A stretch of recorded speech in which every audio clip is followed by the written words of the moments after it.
Hello, today is day 12 of the 22-day challenge to raise awareness for veteran suicide. And the 22 veterans who decide to give up hope for some reason. And you never know what that reason is until afterwards.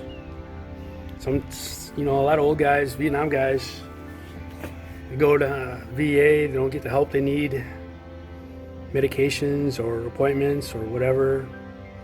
PTSD, therapy, just talking.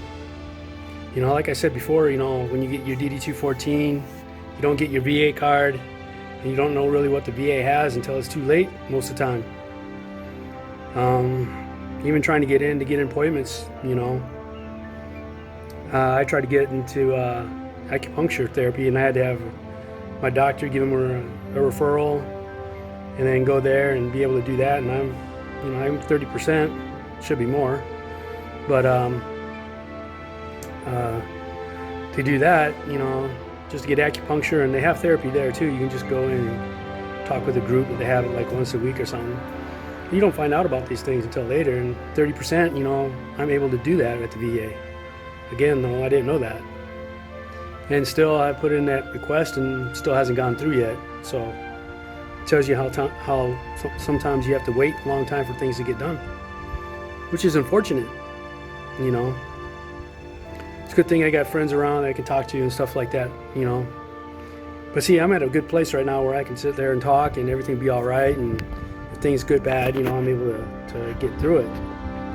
Last year I wasn't able to, and last year I wasn't able to get myself out and do the things that you need to do to actually take care of yourself, because I really wasn't taking care of myself real well at all.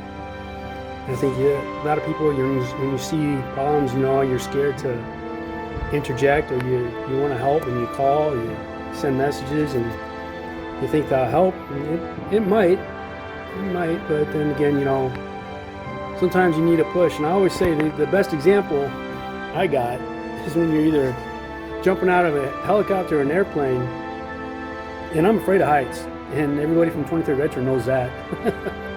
But, I get scared every time I'm on the goddamn things and ready to go out. And doesn't matter, it's fast roping or jumping with a parachute, no matter. It's always that same feeling in the gut. So, fuck, no, I don't want to do this.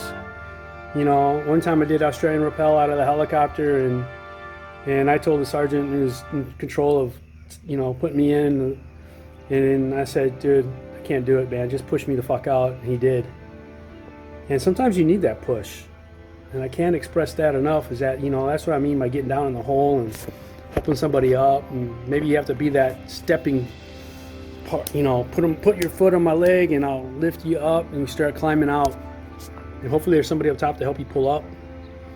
It's really hard to understand that. It really is. And until you're there, until you know, it is difficult. You take a look at these poor kids down in the Blaine area, Anoka County, that did what they did. They have parents who care.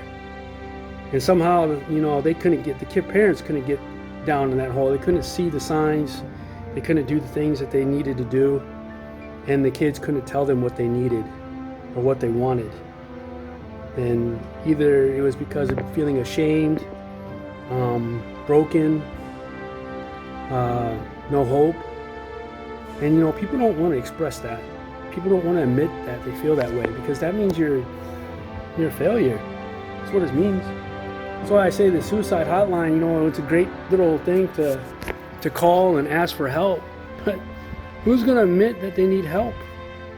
It's so hard to admit that. It really is.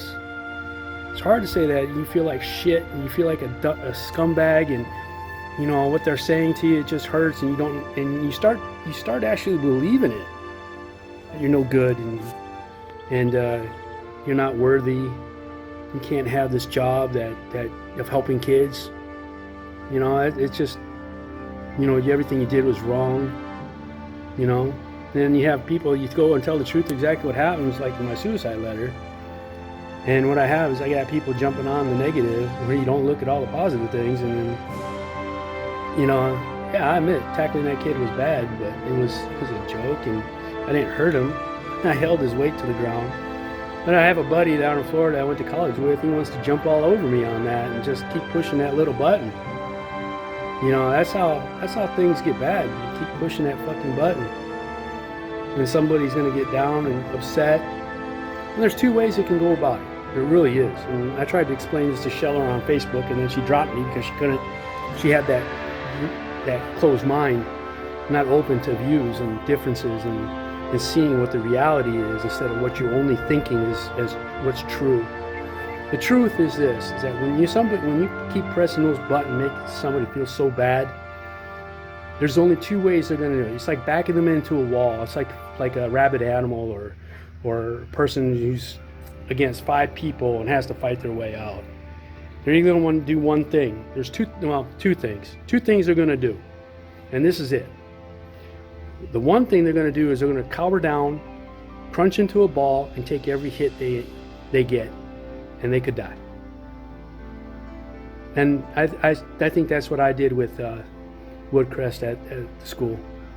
I think I just couldn't take anymore and just did it. And lightning was definitely the catalyst to that, but there's a lot of little things that played into it. And I'm not just saying it's just school, but school did play a big part of it.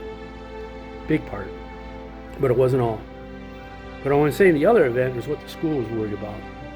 You know, the school, that Marine that did that, what he did out in California, and with all the other shooters that they have all around, and why people always ask, why does this happen?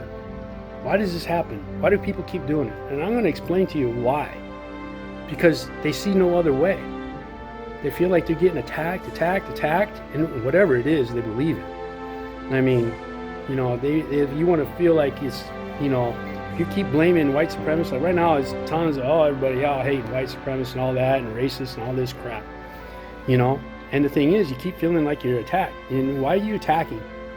You know, if there's one thing you don't want to do is you don't want to attack, because you're gonna build up this defensive block.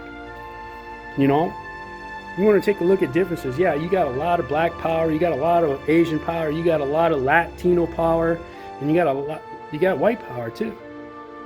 But that's the belief in your race and color or whatever, and your cultures and all that. And I know all about every single one of them. Okay, and I don't have a problem with any of them, to be honest with you. The thing is that, you know, when you attack one, they get defensive. Then what do? They go and attack because they're getting attacked upon. So you defend or cower. You know, if you cower down, you're going to get beat down. If you attack, at least you're going to fight for something.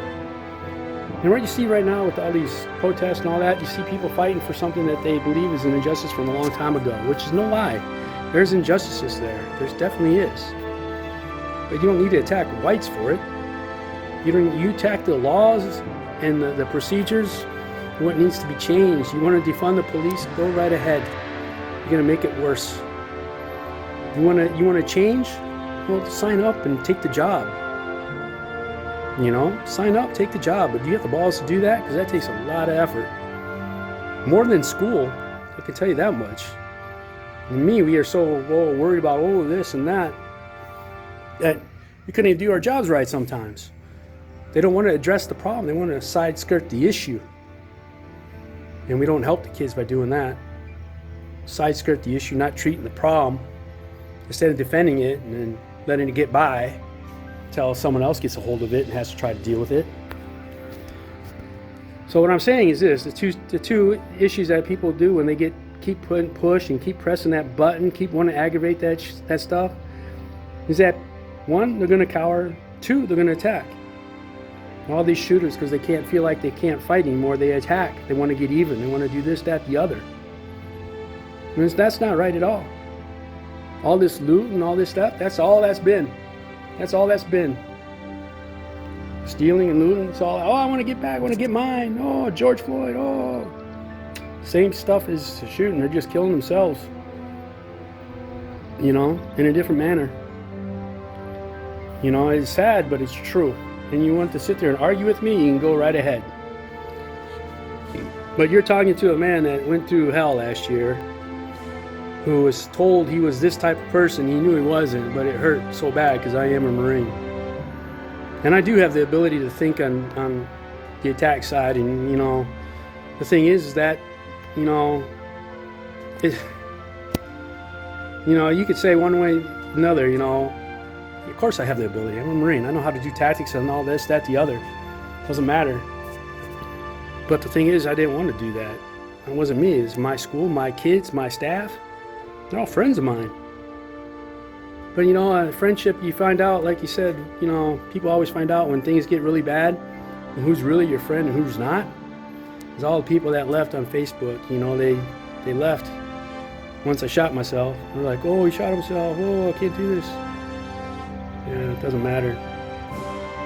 You weren't there to pick me up out of the hole, and when I did shoot myself, you all said, nah, forget about it. You know, one phone call from the principal saying, I can't support you if you get a job in the future, and I love you. Well, if you loved me, maybe you would have come down in that hole and got me up out of there.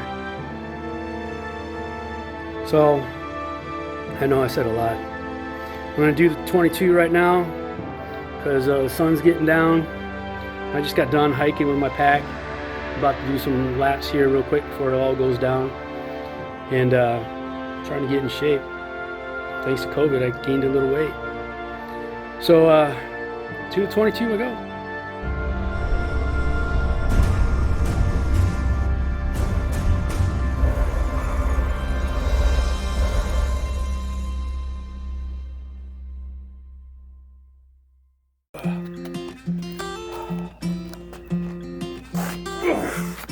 All right, 22. 1, 2, 3, 4, 5, 6, 7, 8, 9, 10, 11, 12, 13, 14, 15, 16, 17, 18, 19, 20, 21. 22. All right. I'm gonna call out.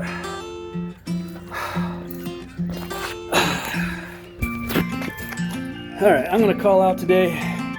Nominate my old sergeant from 2-4, and the Sergeant Gorsuch, who's now Lieutenant Colonel Gorsuch.